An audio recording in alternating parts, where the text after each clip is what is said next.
NieR Automata is by all means and standards one of the weirdest things I've seen in my life. And I'm not talking about video games exclusively. I'm talking about generally everything I've seen in my years on Earth ever since our, mothership crashed here. It certainly qualifies as one of the most bizarre things I ever laid eyes on.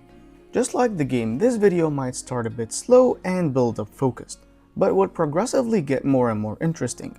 If you want to get to the juicy stuff and skip the build-up, I'll just leave a timestamp in the description down below. I think it's already obvious enough, but in case you're lying down in bed at 2 AM and you're barely conscious, super duper major spoilers coming right up. While the gameplay itself is quite unusual, we're literally talking about Space Invaders, hack and slash, RPG, and sometimes side-scroller platformer, and asteroids. But my main focus here today is the genius behind its storytelling and the depression it leaves afterwards. NieR Automata's story structure is bold, so bold that it had absolutely no problem introducing itself as a mostly simple good versus evil story, when in fact it has so much more to offer. And that so much more to offer I'm talking about is hidden behind 2 playthroughs of the game, after beating what you think is the full game twice, a small teaser plays announcing a second act you had no idea existed in the first place, and it looks, story-wise, far more interesting than what you had just experienced. Remember, we are talking about a universe where dragons, monsters, Plague Version 2.0, alien invasion, AI takeover, and zombies all existed, and most of them all at the same time.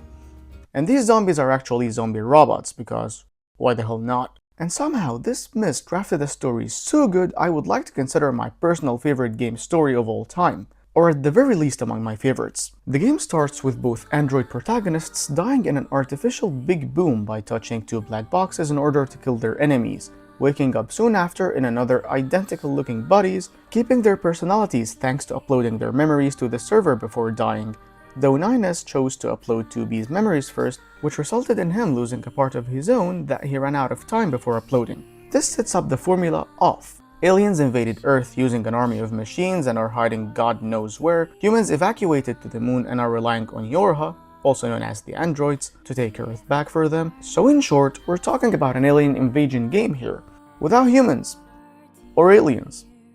So the story structure here is pretty simple by now. Androids get deployed to Earth to fight until they die, only to repeat the same process with a different body, until finally 2 brothers who happen to be the villains appear, revealing that the machines had already exterminated all the aliens. Yes, their creators. You kill the first of them, the other wants revenge, then before naturally killing him too, you learn that the aliens were not the only species that had gone extinct, because there are simply no humans on the moon. In fact, mankind had never even set foot on the moon in the first place. Only a server with pre-scheduled messages to give androids something to fight for. So, let me repeat this once more. An alien invasion game where both humans and aliens went extinct. Fabulous. Knowing this obviously takes away your reasons to fight, but your 2 protagonists naively decided to spend time together and go shopping after they take Earth back or whatever, so at least they have a personal reason now. Okay, so this is where it gets interesting. Both villains are dead.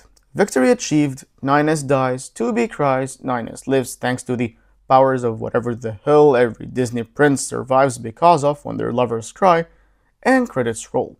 And on my first playthrough, the fear writers had of taking any relatively bold decisions really started to bother me. The game was over, there was no point in keeping NieR alive just for the sake of the basic happy ending. The plot armor just felt so unreal at the time. Little did I know, this was a trap to prepare the player for what's to come.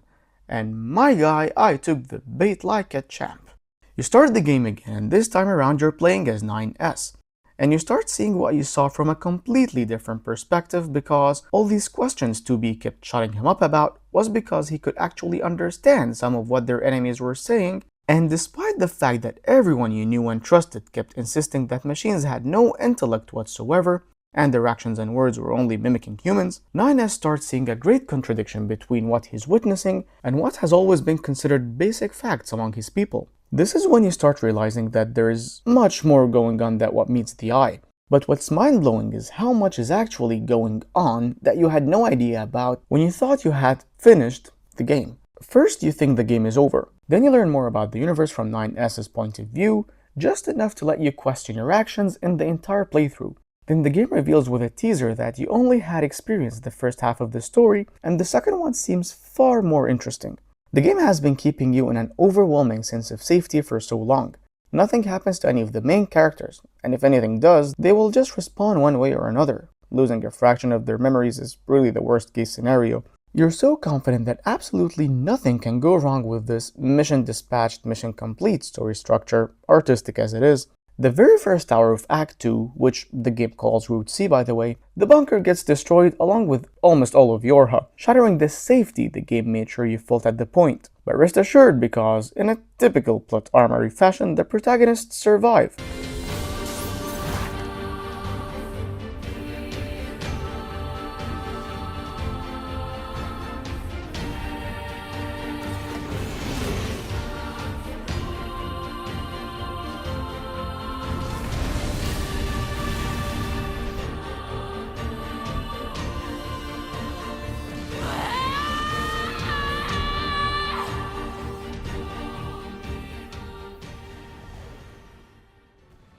Only immediately after you realize it was not inability to make bold decisions that prevented the writers from letting NieR die back then. It was making sure you felt completely safe before they drop a far bigger, fatter bomb. To be! Are you...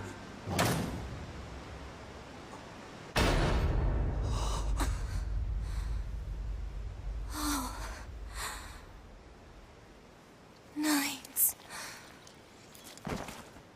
This time you know full well there is no coming back, no bunker to return to, no nothing. The game gave you the impression that the bad guys are defeated and both NieR and 2B survived and everyone's happy, then suddenly turned the tide when you let your guard down, destroying the bunker and your entire army, unpredictably and slowly, killing off your protagonist to painfully rip the safety you felt away from you. NieR, in my eyes, is the true protagonist of the game, and is a prime example of how character development should be like. Introduced at first as the childish companion who hates formalities, tries to befriend his partner, and above all, pretty confident and curious, he had dreams to free Earth for humans and spend the rest of his life with 2B afterwards. Yet his dreams get shattered one after another. Mankind had already gone extinct and he had been fighting for a ruse all this time. Then his own home, the bunker, is destroyed along with every other member of Yorha, his operator included. Cold as she was, he still thought of their comms as company. NieR had one last thing to hold on to, 2B.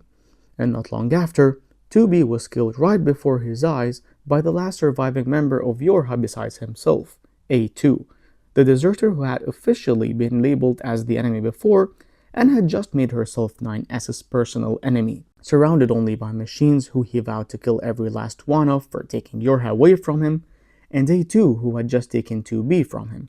This was no longer a mission, and he was no longer a child. The traumata he suffered altered his character to an extent he would never recover from. His curiosity, his excitement, his passion, all swapped with insanity and an insatiable lust for vengeance. Someone as smart as NieR should certainly note that him being a support unit stood no chance against A2, a combat one, let alone his goal of destroying every last machine, all on his own. This is when NieR had completely ceased all rational thought and was driven solely by rage. And unfortunately enough for him, his suffering was far from over, as the machines are aware of his psychological state and are willing to exploit it and torment him further. First, he was forced to kill his own operator, and if this was not bad enough, they later exploit his greatest weakness, 2B. He was forced to kill her over and over.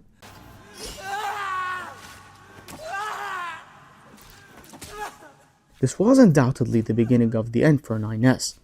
Up until this moment, he reacted to loss in natural ways like crying and screaming, but this time,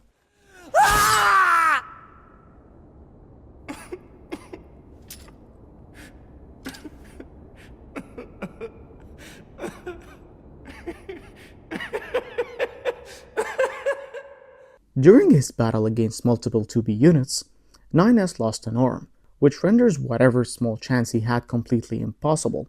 His solution was to replace the lost arm with 2Bs, a constant reminder to what he had lost, as if he needed any. The more progress he made, the more he lost faith in everything he once believed in. Not long after, he was dealt another heavy blow, and if he had any sanity leftovers after the 2B incident, it was long gone now. His life, 2B's death, Yorha's destruction, it was all scripted. Yorha was destined to collapse from the very beginning. His whole life, his whole purpose, was to be a sacrificial lamb without ever knowing about it, going through a scripted life and follow it through to the predetermined end, along with the bunker, 2B, the operator, his sanity. He had just lost his faith once and for all. After an unplanned collaboration with A2, since both of them struck at the machines at the same time, the first of his targets was down, the machines. Only one thing was left to do with his life now. One purpose: kill her. Little did he know, 2B was already infected with the virus that ended all of Yorha, and A2 killed her at 2B's own request. But there was no reasoning with 9S anymore. Killing A2 was his sole purpose in life, and he was not about to let go of it. Before the fight starts, A2 drops one more bomb to end them all. 2B is not a battle model to begin with, and her real name is not even 2B. She was 2E, an executioner android designed specifically to partner up with 9S and kill him. The official designation is 2E, number 2 type E. They were a special class of members designed to execute Yorha units.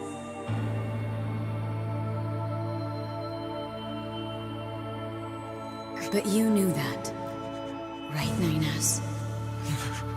Shut up! Shut up! What do you know? You don't know anything at all about us! Yorha knew 9S was clever enough to find out the truth if he had lived long enough. He had to lose his memories to be kept in line with the scripted loop like everyone else was, and 2B, or rather, 2E's mission, 2E's nature, was to see to it that he dies. Whether she likes it, whether it hurts her, completely irrelevant. It always ends like this.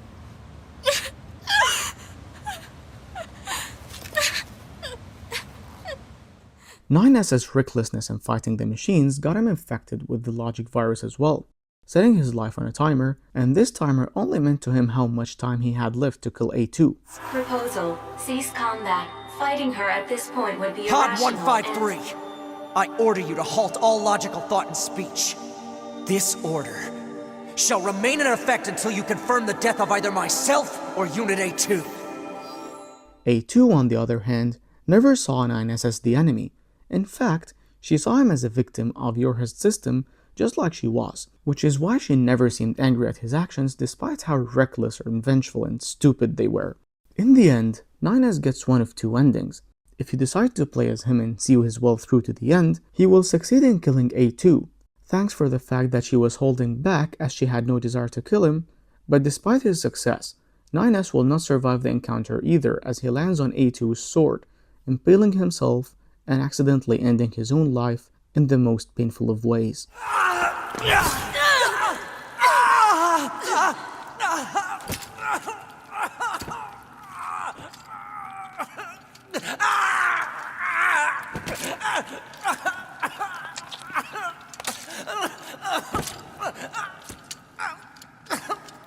The other end, however, is 9S's only chance at getting a relatively happy ending.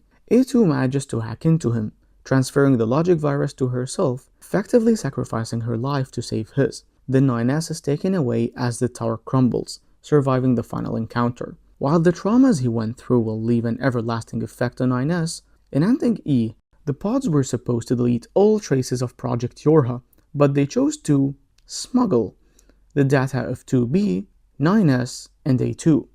So if 9S survives, and if 2B's memories are out there somewhere, then the rest of his life might not be as purposeless as it seems.